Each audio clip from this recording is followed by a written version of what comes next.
and welcome to this webinar, Healing Dark Flower Dynamic in Your Life, with a look first at deja vu dating. So many of us have had the experience of having a moment, a deja vu, where we're in a moment of time where we feel like we've been in it before, like we're watching something that's repeating. And I think that can happen in your dating life from the time, whenever that is, whatever age you start doing your dating experience. You can feel from time to time that you're wondering if it's live or if it's Memorex. And when you have had the dark flower dynamic pop up in your life, particularly if you're unaware of it, both the deja vu experience and the experience of deja vu dating can happen for you. And they may not be experiences that you necessarily enjoy, or you're confused about why you seem to be repeating a pattern. You seem to be aware that you developed a type of person that you're dating or that you're attracting. And so in this webinar, we're going to go over what that can look like, basic features of how you recognize that you're deja vu dating, and giving you some tips on how to shift your perspective and your awareness and your perception so that you can actually open up into new vistas in your dating to mating life. And we're also going to tie this into healing the dark flower dynamic, which is a very specific energy dynamic. And the experience that I've had after many, many years in the healing space, helping other people with all kinds of problems, from the most painful physical to the most painful spiritual injuries, I wanted to share with you that the dark flower dynamic can begin in so many ways, and it will absolutely impact your dating and mating experience. The best gift I can give you is how to be aware of it, how to be discerning, and then how to make sure that the life that you're living is the one that you want to live. Okay, so let's see how this is going to work now. Oh, great. So okay, let's see if this is going to work. Here we go. So our time today, we're going to do three things.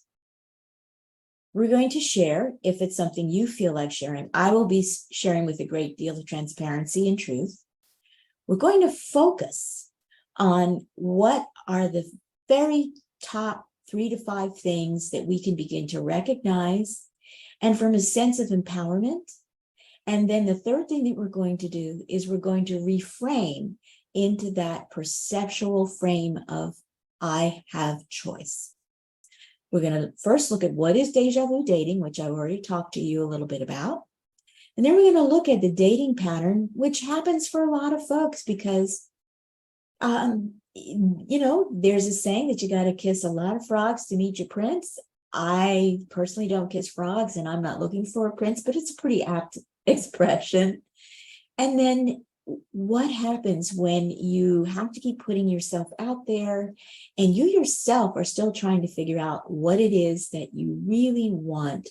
Do you just want to date? Do you want to find out who feels like a good fit for you? Are you actually looking to date to mate? And if you're aware of a repeating pattern of being hopeful about a date, of experiencing frustration, maybe disappointment, how can you shift how you approach that experience so that it's something that you can be honoring yourself every single time that it happens, and learning to develop your own discernment and your own intuition is being listened to. So we are going to talk about discernment. We're going to talk about the absolute thing, primary thing that you really have to know with regard to both the dark flower dynamic and deja vu dating. You need to know that you are an enormous, complex, gorgeous living being, and you're more than your body. And one of the many energy bodies that you have is your light body. And the light body develops over time, and it starts to really amp up when we get to be dating to mating age. And that is also when you can be very, very vulnerable to the dark flower situationship. And you don't know because you haven't had that much experience yet to develop the discernment. And maybe your parents aren't aware of their energy bodies, their chakras, their energy field. And maybe they are just passing on to you the opportunity to develop emotional intelligence, which includes your having choice about whether or not you're going to recognize an emotional entanglement. And if you are, is it someplace that you want to stay? Or what can you do to best serve you and also be gentle and kind in untangling these situationships? And lastly, we're going to talk about eyes wide open, because when we look at the dark flower dynamic, the more clarity we can have and the more attributes of it that we can recognize. And over time, the most obvious signs will be signs that are going on with you. So that's what we're going to do today with our share, focus, and reframe. And if there's only one takeaway for you today, and I'm so glad you're here, is that your inner light, and this is reflected through your light body, which is just one of your energy bodies, your inner light and your energy body belong only to you.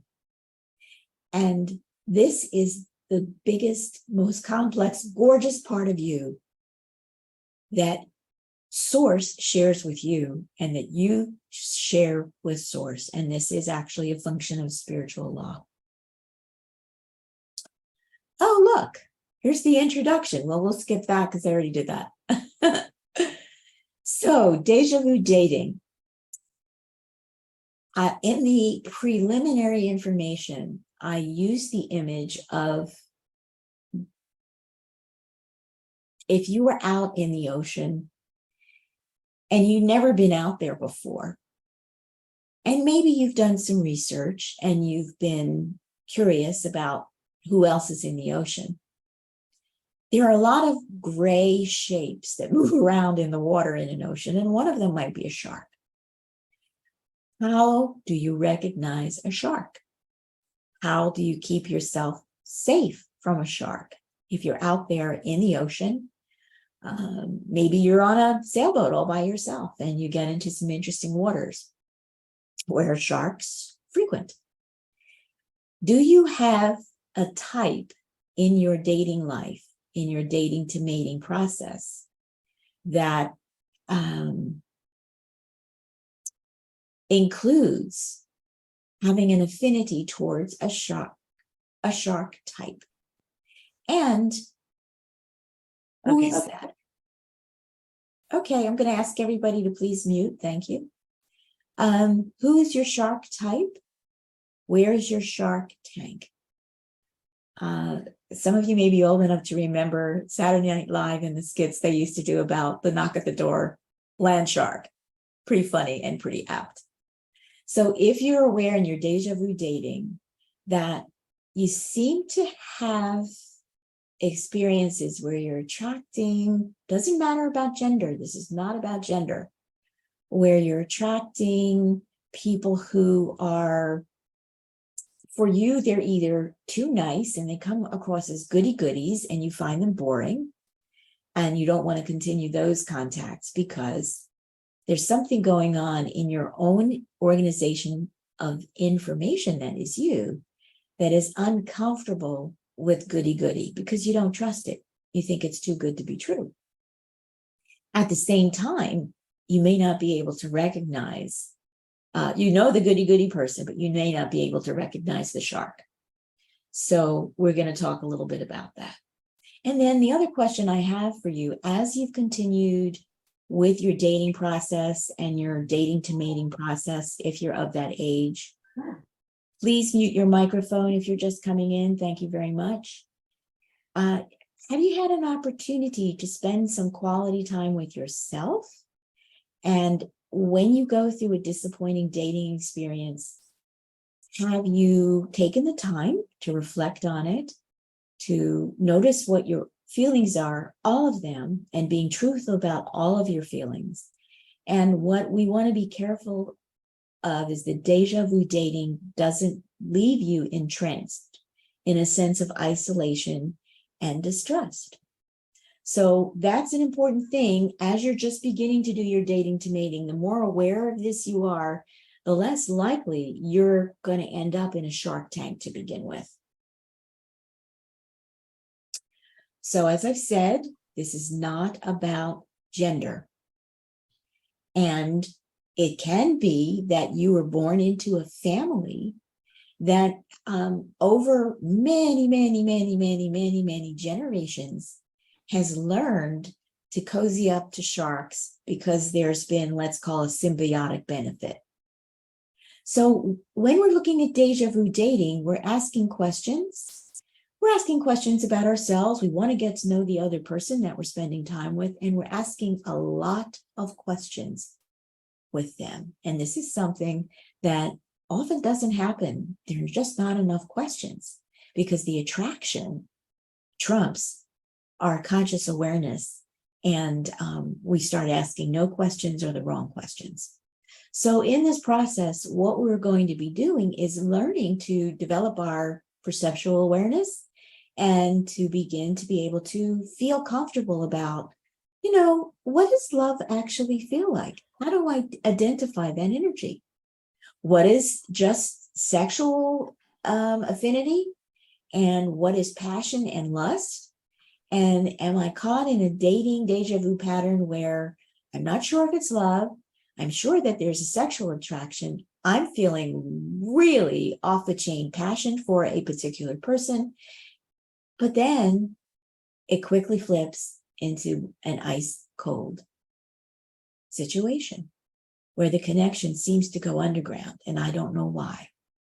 So your birth family can be part of your dynamic. Then another really great question to ask yourself, and you don't have to respond here today to this: have you ever felt loved by anyone? One of the most amazing experiences of being a human being is feeling love, giving love, receiving love, sharing love, and knowing what it feels like. And especially the most delicious kind, which is unconditional love. So if you've ever felt love, just take a moment to acknowledge in your own moment, who was that person? Were those people? When did you have this experience? Where were you when you had it? And how often do you touch back to it so that you can tap into the frequency of what unconditional love feels like? Because you need to be able to tap into that feeling within you when you're on the dating to mating circuit. Another question that's really important to ask, and we're in an age now where young people are aware that, it's really not okay if one or both of your parents hit you, touched you inappropriately, or detached from you without explanation, conversation, and just disappeared. You want to be aware that you need to know and acknowledge that this has happened to you. And sometimes we don't want to remember this because this is pain, and we don't want to remember pain. But one of the things I will assure you is that if you don't do this kind of inner work, you can do a lot with yourself. And if it really gets painful, you should seek help with a therapist, and you should seek revisiting moments with your family. So I like to think of deja vu dating as a kind of the beginning of a 12-step program for people who are disappointed with the dating to mating process. So just make note of these questions if you happen to be taking notes, and I will be recording this, and it will be available to you for attending today, and thank you for being here. So as you're going on to the dating deja vu experience and you're not really clicking with someone from a heart space that really is sustained and consistent, and the choices and behaviors, both yours and the other person's, are sustained and consistent, you may spend time with yourself between saying yes to a date. And you want to just note if you're starting to feel a little bit of dating fatigue, if you're starting to feel like I don't know why this isn't working for me. Why aren't I meeting great people? And you want to be aware of if you yourself have issues that can be related to your own emotional body, which is an energy body. Are you aware of being bipolar? Are there other neurocircuitry dynamics going on in your body that you have to pay special attention to? Do you know what they are? What's your relationship with alcohol? Do you have a relationship with alcohol?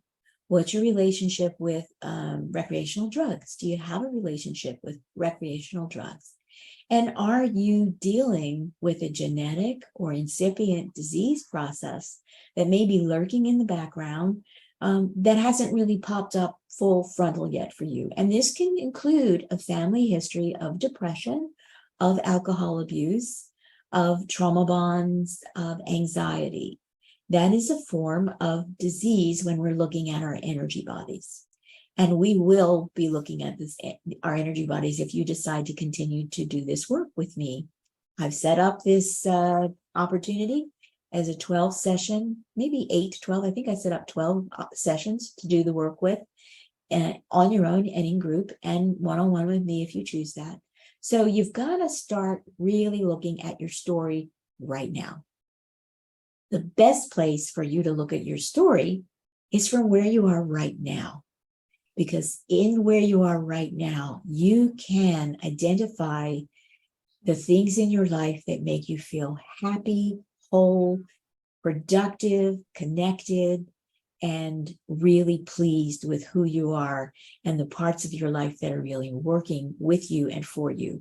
This is the best place to look at where you are in your dating to mating process. And it's also a great place to center yourself as you look at what's going on in your past and what you want to co-create for yourself in the future. Now, there'll be different stories for men and women, for male and female, and that's because the energy bodies of male and female human beings, and remember, this is not about gender. You can be in a female body and have predominantly male or electrical energy. You can be in a male body and have predominantly magnetic, or what is called attractive, receptive female energy. Those are about energy flows, and that information is about how you create. It doesn't have anything to do with your physical parts. Now, for some people, your physical genitalia match up with your feeling of what's going on with you energetically. But that's not true for everybody. We have a lot of what's now been labeled gender dysmorphia in today's society because people are recognizing that they have to take a look. And when they look in the mirror and they see a female body, do they feel like a female person? When they look at what the expression of female is in mass culture, in the developed world, it's very different in the undeveloped world. It's very different among native cultures. I'm not speaking to anyone today from that perspective. We're looking at Western or developed. They don't have to be Western. They can be developed, and they have a long history of how feminine and masculine roles unfold. Very scripted, usually, and usually very focused on dating to mating to procreation. So again, you're looking at, if you're female, are you bipolar? What's your relationship to alcohol, if you have one? What relationship do you have to drugs, recreational drugs, and sometimes pharmacological drugs? Because as we're growing up and coming into adolescence, there can be things that we need to attend to that may be indicative of we're going to have some extra work to do. It may not be a completely smooth process. Could be a bit of a bumpy road.